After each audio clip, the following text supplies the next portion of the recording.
j'espère que vous êtes aussi content de retrouver votre abbé qui vient vous saluer par ces quelques mots. Je souhaitais surtout vous aider à vous préparer pour votre examen de conscience. Vous le savez, c'est bientôt la Semaine Sainte. La Semaine Sainte commence avec le dimanche des Rameaux, qui est donc le dimanche qui va bientôt arriver.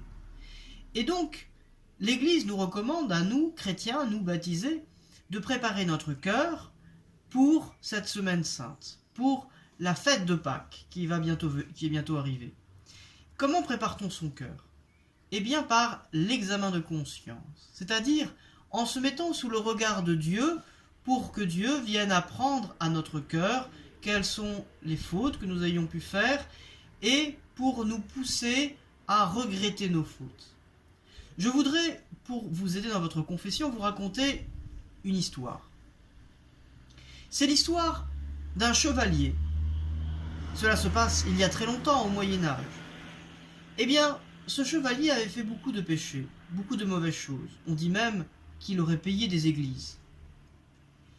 Et un jour, il va se confesser.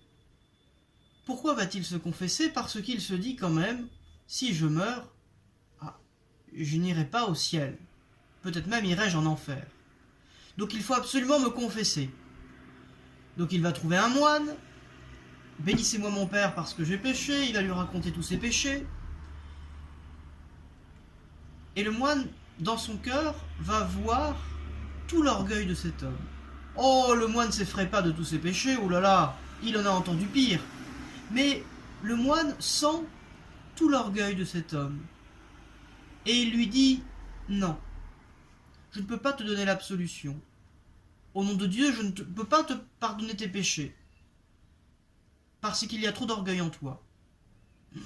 Alors là, le chevalier se dit, mais attendez, dites-moi ce qu'il faut faire et je le ferai. Comme ça, je vous prouverai que je suis prêt à recevoir l'absolution sacramentelle. Je suis prêt à combattre le sarrasin, à combattre partout, aller à Jérusalem à pied, à aller même à Saint-Jacques-de-Compostelle. Le moine lui dit, non. Mais alors, donnez-moi quelque chose pour que je puisse vous montrer que vraiment je veux recevoir ce sacrement. Vous voyez que le chevalier est très orgueilleux. Il compte beaucoup sur sa force. Mais le moine, qui connaît les choses de Dieu, lui dit, prends un seau. Prends ce baryzel, c'est comme ça qu'on nommait les petits seaux au Moyen-Âge. Prends ce baryzel et va me le remplir d'eau. Le chevalier se dit, oh là là, mais c'est tout, il n'y a que ça à faire. Allez, en avant, je prends le seau et je vais le remplir. Il va à la première fontaine venue. Et que se passe-t-il?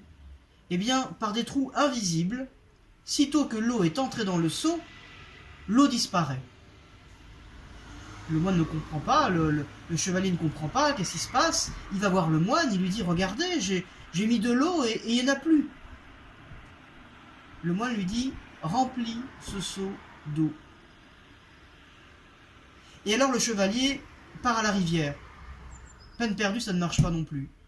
Alors il est fou de rage. Vous m'avez trompé, vous m'avez trahi, c'est de la magie. Et le moine imperturbable lui dit, quand tu auras rempli ce seau d'eau, eh bien, je te pardonnerai tes péchés. Alors le chevalier part avec le seau.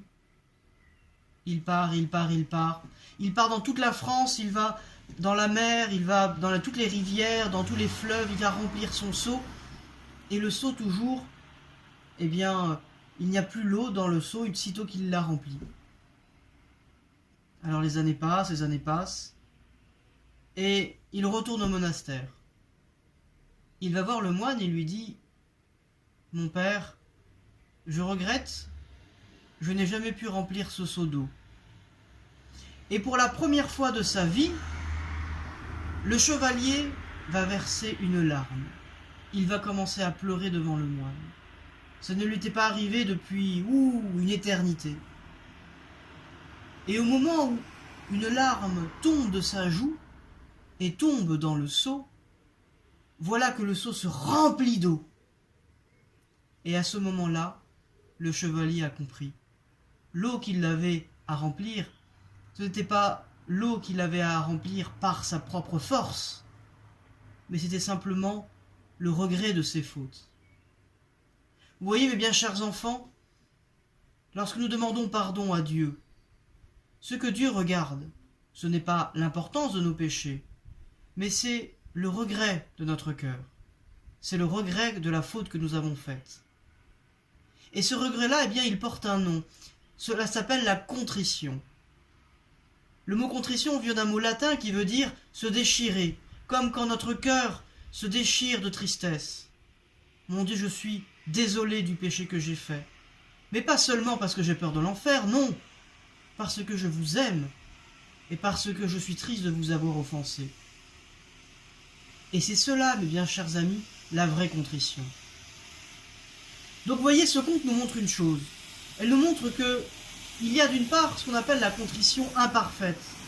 C'est lorsque l'on a peur de l'enfer. C'est comme ce chevalier. Il va se confesser, oh voilà, uniquement parce qu'il faut le faire. Mais nous, ça peut nous arriver. On va se confesser parce que maman nous a dit que telle chose n'était pas bien, et j'ai pas envie que maman l'apprenne. Ou alors on va se confesser parce que oh là là, on a mal agi quand même, on aurait mieux fait de ne pas le faire. C'est de la contrition, mais imparfaite. La vraie contrition, celle qui efface vraiment nos péchés dans la confession, celle qui efface tous nos péchés, eh bien c'est la contrition parfaite. Celle par laquelle on regrette notre faute par amour de Jésus. Mon Dieu, je vous aime, je vous aime. Et c'est parce que je vous aime que je regrette et que je suis triste de vous avoir offensé. Et vous allez me dire, mais monsieur l'abbé, pourquoi me racontez-vous cette histoire de contrition parfaite et de contrition imparfaite? L'Église nous dit que la contrition parfaite et la contrition imparfaite, les deux suffisent au prêtre pour pardonner mes péchés dans la confession.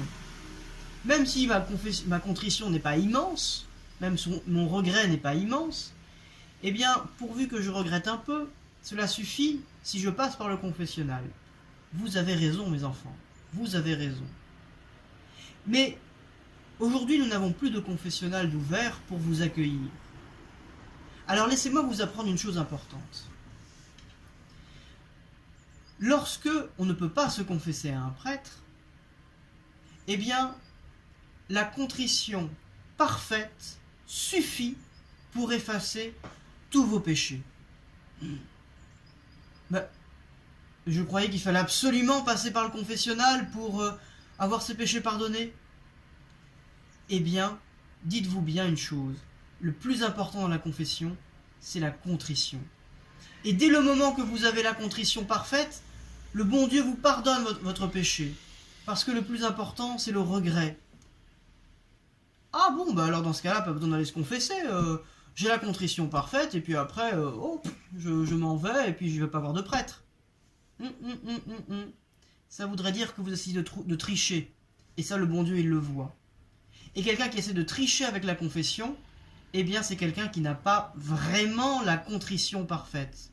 C'est quelqu'un qui n'a pas vraiment la peine, le regret de sa faute. C'est quelqu'un qui essaie de tricher, de jouer avec le sacrement, de zigzaguer.